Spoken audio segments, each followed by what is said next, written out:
तो हेलो नमस्ते एंड जय श्री कृष्ण फ्रेंड्स, कैसे हो आप सभी। आज तो ना बहुत जल्दी उठना पड़ा था मुझे, क्योंकि जैसे कि आपको पता है बच्चों के वैकेशन चल रहे हैं और इसी वजह से ना आजकल उठना सब कुछ लेट हो रहा था। लेकिन मुझे ना काफ़ी टाइम से मैं सोच रही थी किचन की डीप क्लीनिंग करनी थी मुझे अच्छे से, लेकिन हो ये रहा था कि टाइम नहीं मिल रहा था। तो आज तो सोचा कि सब जब तक सो रहे हो तब तक मैं उठ जाऊंगी। और आज अंशु के स्कूल का भी लास्ट डे था, तो उसका भी वैकेशन होने वाला था। तो सोचा चलो सुबह सुबह उठ के बच्चों को अच्छी तरह से रेडी करके स्कूल भेजती हूँ, और मैं ना उनके आने तक अपने सारे कामों को, जो किचन की क्लीनिंग है, उसे अच्छे से निपटा लूँ। लेकिन उससे पहले मैं सुबह ना काफ़ी देर तक इतना ठंडा ठंडा लग रहा था। घर की जो एसी की ठंडक है ना, वो नेचुरल ठंडक के आगे कुछ भी नहीं है। तो मैं ना सुबह सुबह उठ के झाड़ू लगाने लगी, मतलब कि काफ़ी देर तक टहली, अच्छे से ना आनंद लिया जो सुबह की ठंडक होती है उन सब का। और उसके बाद फिर आ गई हूँ बाहर झाड़ू लेके। वैसे घर का तो झाड़ू हो चुका था, लेकिन अभी मुझे बाहर झाड़ू लगानी थी। तो बाहर झाड़ू लगाने के लिए, और बाहर का एरिया मैंने एकदम नीट एंड क्लीन कर लिया है। कुछ पेड़ के पत्ते, मतलब कि पौधे पत्ते सूख गए थे, उन्हें फेंक दिया है।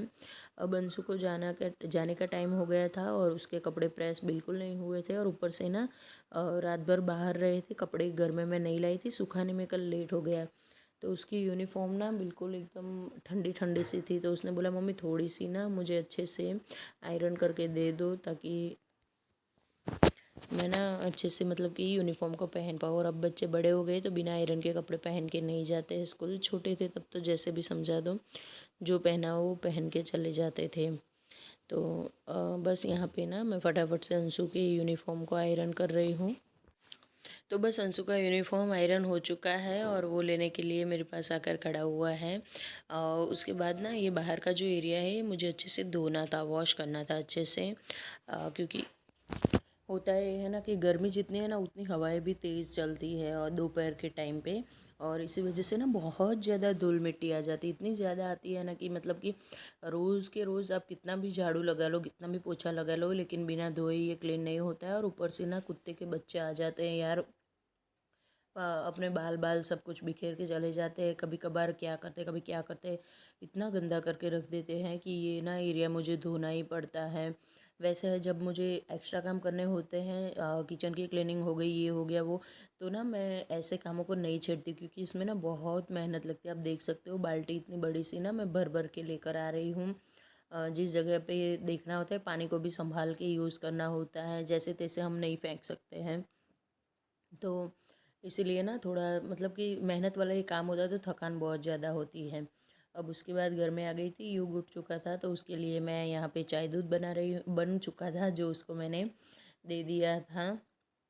तो वो अपना दूध पी लेगा, और ये उसके फ्रेंड ने उसको गिफ्ट दिया था उसके बर्थडे पे। उसके बाद अब मैं लगी हूँ अपने कामों में। तो अंशु जा चुका है, युग दूध पी के, मतलब कि जो अपना करना होगा वो करेगा। कभी कभार तो ना वो फिर से सो भी जाता है। तो तब तक ना मैं यहाँ पे सबसे पहले ना ये वाले जो मसालों की कैबिनेट है इसको क्लीन करूँगी, क्योंकि ये ना बहुत ज़्यादा, मतलब उलट फुलट भी हो चुका था और बहुत टाइम हो गया था इसको ना सब कुछ निकाल के बाहर अच्छे से क्लीन किए हुए।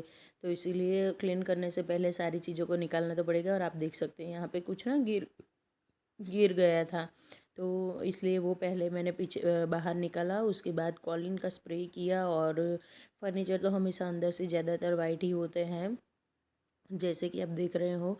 तो वाइट जो है कैमरा पूरा ना कैप्चर नहीं कर पा रहा था कि ये कितना गंदा हो रहा था।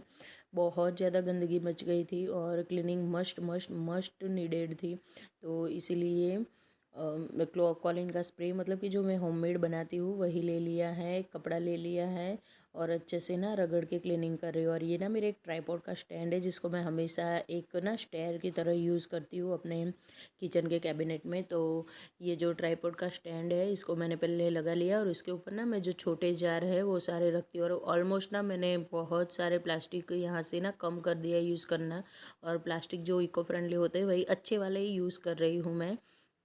लेकिन सबसे ज़्यादा ना मेरे किचन में ज़्यादा मात्रा में अब कांच के कंटेनर हो चुके हैं, और सोच रही हूँ कि सभी जितने भी ये प्लास्टिक हैं इन सभी को ना मैं निकाल दूँ, और सिर्फ़ कांच ही यूज़ करूँ। देखते हैं कहाँ तक हो पाता है। तो यहाँ पे सारी क्लीनिंग की थी, थोड़ी देर सूखने दिया था, उसके बाद मैंने इन सब चीज़ों को अपनी जगह पे रखना स्टार्ट किया था। और जितने भी जार्स है वो सारे, चाहे वो प्लास्टिक के हो चाहे कांच के हो, सभी ना जब भी खाली होता है मैं सीधा उनको वॉश करती हूँ। और पहले भी आपने देखा होगा बीच में मैंने सारे कांच के कंटेनर इकट्ठा किए थे, सभी को क्लीन किए थे, उसके बाद अच्छे से धूप दिखाई थी। तो बिल्कुल उसी तरह से ना मैं हमेशा क्लीन करती हूँ, ताकि ना जब भी इस तरह से क्लीनिंग करनी हो हमारे ऊपर ज़्यादा बर्डन ना आए। देखिए अभी इस टाइम पे मैं सारा कुछ निकालूंगी, फिर उनमें से चीज़ें निकालूंगी, दूसरे बर्तनों में ट्रांसफ़र करूँगी, फिर इनको वॉश करूँगी, फिर इनको फिर से ड्राई करूँगी, फिर से भरूँगी, तो दूसरे बर्तन भी इतने हो गए, कितनी मेहनत बढ़ जाएगी।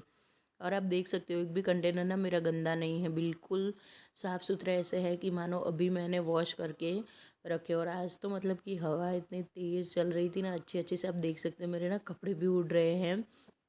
तो इतनी मस्त हवा चल रही थी ना, ठंडी ठंडी, सच में काम करने का मज़ा आ रहा था। बिल्कुल भी ऐसा नहीं लग रहा था कि मैं किचन का साफ़ कर रही हूँ। एकदम ना वो काम करने में जो मज़ा सा आ जाता है ना, बिल्कुल उसी तरह का माहौल था। अब नीचे का ये जो कैबिनेट है वो क्लीन हो चुका था, तो ऊपर ना मैंने हटा हटा के सभी जगह पे जितने भी जार से उनको पहले हटाया, उसके नीचे क्लीनिंग की, और जितनों की ज़रूरत थी जिस तरह से मतलब कि उन्हें अरेंज करना था बिल्कुल उसी तरह से अरेंज कर लिया है। और जगह भी बना ली है काफ़ी सारी, साथ के साथ क्लीनिंग भी हो रही है। तो ऊपर से ना मैंने सारा कुछ नीचे नहीं उतारा था, क्योंकि ऊपर का एरिया इतना गंदा नहीं था। लेकिन हाँ, इसके ऊपर जो पट्टी सी एक बनी होती है ना, वो बहुत ज़्यादा गंदी थी, तो उसको भी बिल्कुल रगड़ रगड़ के साफ़ किया। इसके पीछे ना मतलब मेरे हाथ दर्द होने लगे थे। जो खाना हम बनाते हैं ना, देखिए हम इंडियन कुकिंग ना ऑयली होती है, ऑयल बहुत ज़्यादा हम लोग यूज़ करते हैं, भले ही थोड़ा थोड़ा करके यूज़ करें, लेकिन हमारी किसी भी डिश ना बिना ऑयल के नहीं बनती है। और ऑयल उड़ता ही है जब भी गर्म होता है, हम झोंक लगाते हैं तो। और मुझे तो एकदम ना स्ट्रॉन्ग तड़का पसंद है, तो मेरा तो बहुत ज़्यादा ऑयल उड़ता है, चाहे कितनी भी चिमनी लगा लो, लेकिन आपका किचन थोड़ा बहुत तो चिकना सा होता ही है। उसके बाद ये जो साइड वाला कैबिनेट है ना, इसमें मैं सिर्फ और सिर्फ बर्तन रखती थी। तो अब सोच रही हूँ कि कुछ डब्बे मेरे ऐसे हैं जो सर्विस टेबल के ऊपर कोई ड्रॉर्स है ना, उसमें खुले पड़े रहते हैं, जो देखने में सही नहीं लग रहे थे मुझे। तो सोचा कि यहाँ पे ना थोड़ी सी जगह बना लूँ, और पहले तो इसको क्लीन कर लूँ, क्योंकि ये बर्तन रखते हो तो आप समझ सकते हो कि ये बहुत ज़्यादा गंदा हो ही जाता है। तो मैंने डिश वॉश लिक्विड लिया, और उसके बाद एक स्क्रबर लिया, और स्क्रबर से अच्छे से स्क्रब किया, बहुत ज़्यादा रगड़ रगड़ के ना क्लीन किया था इसको, तब जाके ये क्लीन हुआ था। और यहीं से जो ये गैस की पाइप है ये भी इसी तरह से निकलती है, यहाँ से ऊपर ना पूरा कवर किया हुआ है, चिमनी का जो बड़ा सा एक वो होता है वो, और ये गैस की लाइन सारा कुछ कवर किया हुआ है, और वहाँ वहीं से निकलता है। इसीलिए ऊपर कैबिनेट नहीं बनाया, जो कैबिनेट है उसके ऊपर आप देख रहे हो वो सिर्फ और सिर्फ ढका है। तो ये वाले कंटेनर है कुछ स्टील के हैं ये, लेकिन इसके ऊपर ना डिज़ाइन ऐसी बनी हुई है। बीच में ना इसका बहुत ज़्यादा ट्रेंड चला था हमारे यहाँ, तो इसीलिए इनको मैंने रख दिया है। घी का एक बड़ा सा कंटेनर है वो रख दिया है, और कुकर्स हो गए एक दो जो मैं रेगुलर में यूज़ करती हूँ, वही दो कुकर यहीं पे रख दूँगी। कुछ बाउल जो रोटी के होते हैं वो रख दूँगी, और कुछ ऐसे बर्तन रखूँगी जो ज़रूरी है। और बाकी के जितने मतलब मेरे यहाँ मेरे घर में ना जब भी क्लीनिंग होती है, चाहे किचन में हो या फिर किसी ड्रॉर में या फिर कहीं पे भी, मैं ना डीक्लटरिंग बहुत ज़्यादा करती हूँ। तो आज मैंने बहुत सारे बर्तन हैं जिनको डीक्लटर किया हुआ है, तो काफ़ी ज़्यादा डीक्लटरिंग भी मैंने की है। और उसके बाद अब नंबर आ जाता है इस वाले छोटू सा कबर्ड जैसा बना हुआ है, इसके अंदर नीचे ना मैं ऑयल की बर्नी रखती हूँ, जो स्टील की बर्नियाँ ऑयल की होती है भर के, वो मैं रखती हूँ ना। तो वो बहुत ज़्यादा मतलब कि तेल तेल तेल हो गया था एकदम। वैसे हम इन्हें हटा के पोछा तो लगाते हैं, लेकिन एक जो डीप क्लीनिंग होती है ना वो नहीं हो रहा था। काफ़ी टाइम से ये भी मैं सोच रही थी, आप देख सकते हो कैसा ये हो चुका है। तो इसके लिए भी ना मैंने मतलब सारा सामान बाहर निकाल लिया। ऊपर नीचे के काफ़ी डीप में है ये कैबिनेट, तो बहुत सारी चीज़ें इसमें पड़ी रहती है। देखने के लिए ही एकदम छोटू सा है, लेकिन सामान बहुत ज़्यादा इसके अंदर आ जाता है। तो सामान अब रखते हो तो गंदा तो होगा ही, और इसमें भी ऑयल रखते हो आप तो तेल के तो दाग पड़ने ही वाले हैं। तो इसीलिए ना इसको क्लीनिंग करना भी बहुत ज़्यादा ज़रूरी था। तो मैंने बिल्कुल एज़ इट इज़ उसी तरह से कि पहले डिश वॉशर लिया, उसके बाद स्क्रबर से स्क्रब किया, और उसके बाद सारा पोछा लगा लिया। पहले मैं क्या करती थी ना, सारा कुछ धोती थी, लेकिन फिर ना फर्नीचर ख़राब होने का डर लगता है, तो इसलिए मैंने ना अब धीरे धीरे से धोना सब कुछ बंद कर दिया है। हाँ, मैं साबुन वही मतलब कि लिक्विड डिश वॉशर यूज़ करती हूँ, स्क्रबर अच्छे से घिस देती हूँ, लेकिन सारी सफाई ना भले मुझे 4-5 बार पोछा लगाना पड़े, लेकिन मैं पोछे से ही क्लीनिंग करती हूँ। तो एक जो और साथ के साथ ना यहाँ पे सभी जगह पे मैं नेपथलीन बॉल्स और हीट का स्प्रे, लाल हीट का स्प्रे करती जा रही हूँ, ताकि ना इंसेक्ट से मतलब कि आपका बचाव हो जाए। और नेपथलीन बॉल्स की स्मेल मुझे अच्छी लगती है वैसे भी, और नेपथलीन बॉल्स ना कीड़े भी नहीं आने देते, तो इसीलिए 2 प्रकार से इसका काम हो जाएगा। और हो चुका है मेरा ये वाला कैबिनेट क्लीन। अब नंबर आता है इसका जो काफ़ी डीप है ये वाला सेक्शन। इसके लिए मैंने कारपेंटर को 2-3 बार बुलाया है, लेकिन वो भैया है कि अभी तक आने का नाम नहीं ले रहे। अब मुझे लगता है कि मुझे ही कुछ करना पड़ेगा इसका, लेकिन पहले मैं क्लीनिंग तो कर लूँ। एक बार क्लीन हो जाए उसके बाद करूँगी। तो बस डिश वॉशर का जो लिक्विड है वो डाल दिया है अच्छे से, और अब स्क्रब से ना रगड़ रगड़ के क्लीनिंग करूँगी। ये पत्थर अंदर की तरफ वाइट है, तो वाइटनेस भी अच्छे से बनानी बहुत ज़्यादा ज़रूरी थी। और ये देखिए अंशु स्कूल से आ गया, लेकिन मेरा काम अभी तक निपटने का नाम नहीं ले रहा था। अंशु बोल रहा था मम्मी मैं गया तब से आप लगे हुए हो, अभी तक आपका काम फिनिश नहीं हुआ है क्या। सबसे ज़्यादा टाइम तो मेरा बाहर जो आंगन है वो ही धोने में चला जाता है, क्योंकि काफ़ी टाइम 1 घंटा 1 से 1.5 घंटा तो उसमें जाता ही है। और अंशु ना 10 बजे स्कूल से आ जाता है। तो इस टाइम तक तो मुझे मतलब कि सच बताऊँ ना तो भूख भी बहुत तेज़ वाली लग रही थी, लेकिन जब तक काम फिनिश नहीं होगा मुझे खाना पीना अच्छा नहीं लगेगा। तो इसीलिए ना सब कुछ मैंने साइड में कर दिया है। बर्तन कुछ थे ऊपर के जो ज़रूरी थे कबर्ड के, वो मैंने कबर्ड में से निकाल के ये वाले कैबिनेट में रख दिए थे। अब बहुत सारा जो मेरा आज का काम था किचन की क्लीनिंग का वो हो चुका है। अब मैं सारा काम ना एक साथ देखो नहीं उठाती हूँ। मेरा किचन काफ़ी बड़ा है और उसमें बहुत सारी चीज़ें रखी हुई हैं, तो इसीलिए इतनी सारी चीज़ें जब आपके घर में हो, किचन में हो, तो क्लीनिंग करने में बहुत टाइम लगेगा। अगर मैं पूरा किचन एक दिन में क्लीन करने बैठूँगी तो सुबह से शाम हो जाएगी। अभी 11 बजने वाले थे लगभग, और मैं बिल्कुल भी ना खाली पेट थी। तो इतना ज़्यादा काम करने के बाद बहुत तेज़ वाली भूख लगती है, तो मैंने बना लिए अपने लिए 2 पराठे।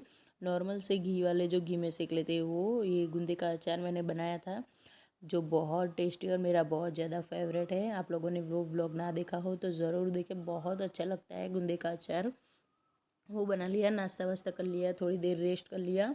उसके बाद अब लग गई हूँ घर की साफ़ सफाई में। तो सबसे पहले सोफ़ा से ही मेरी क्लीनिंग डस्टिंग स्टार्ट होती है। और ये देखिए बच्चों ने कितनी चीज़ें फैलाई, ब्रश करके ना कोलगेट भी ये लोग यहाँ से हटाते नहीं है। इतने रिलैक्स जोन में चले गए। इससे तो अच्छा था कि स्कूल चालू थे युग के, ये युग ने ही रखा हुआ है। अंशु को हम ब्लेम नहीं कर सकते बेचारे के, अभी तक वैकेशन होने का नाम नहीं लिया है। आज से हो जाएंगे इसके भी वैकेशन, लेकिन ट्यूशन चालू है। ट्यूशन तो 15 मई तक चालू रहेगी उसके। उसको सिर्फ़ और सिर्फ 10 दिन का ही वैकेशन या फिर 15 दिन का ही वैकेशन मिलने वाला है, ज़्यादा नहीं मिलेगा। तो सोफ़ा ठीक ठाक करके उसके बाद फिर मैं आ गई थी।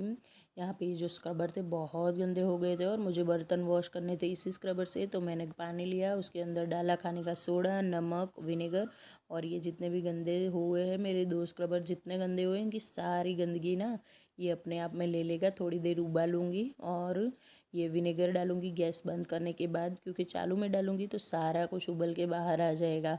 अब पानी इतना ज़्यादा गर्म हो चुका है कि ये अपने आप ही अपनी गंदगी ना निकाल लेगा। उसके बाद लग गई थी मैं डस्टिंग में। तो डस्टिंग मेरी यहाँ से सबसे पहले मैंने लिविंग रूम में की, उसके बाद लग गई हूँ मैं डाइनिंग टेबल को क्लीन करने में, क्योंकि आजकल सब लोग ही डाइनिंग टेबल पर ही बैठकर खाना खाते हैं। और जब से बच्चों के वैकेशन हुए हैं मैं पोछा बैठकर ही लगाती हूँ, बिल्कुल भी खड़े खड़े पोछा नहीं लगाती हूँ, ना ही किसी मॉप की यूज़ करती हूँ। और इससे ना एक फ़ायदा हुआ है कि मैं एक दिन छोड़ के एक दिन भी पोछा लगाऊंगी ना तो भी घर में किसी को पता नहीं चलेगा। सिर्फ अच्छे से आप सभी जगह से ना अच्छे से अगर आप सिर्फ कचरा निकाल लोगे ना, झाड़ू निकाल लोगे, तो फिर तो भी ऐसा लगेगा कि आपका घर ना एकदम नीट एंड क्लीन है। तो बैठकर पोछा लगाने का ना ये फ़ायदा होता है। तो दोस्तों ये था मेरा आज का वीडियो मेरे किचन क्लीनिंग का। आशा करती हूँ कि आप लोगों को पसंद आया होगा। और हाँ, एक रिक्वेस्ट है कि कुछ भी पसंद आता है तो प्लीज़ चैनल को सब्सक्राइब करके जाए, वीडियोस को लाइक एंड शेयर करें। और हाँ, अपने प्यारे प्यारे से कमेंट देना बिल्कुल ना भूलें, ताकि मुझे मोटिवेशन मिलता रहे। देखिए बहुत टाइम से मैं यूट्यूब पे काम कर रही हूँ, लेकिन जो मेरे पुराने व्यूअर हैं उन्हें पता है मुझे अभी तक किसी भी तरह की सक्सेस नहीं मिली है। तो इंसान ना ऐसे में थोड़ा सा मतलब कि वो डीमोटिवेट हो जाता है। तो प्लीज़ मोटिवेशन के कमेंट की बात कर रही हूँ, जो फालतू के कमेंट आती है उनके बारे में नहीं बोल रही हूँ। थोड़ा सा मुझे भी मोटिवेट कर दीजिए। मिलते हूँ एक नेक्स्ट वीडियो में, तब तक के लिए राधे राधे दोस्तों।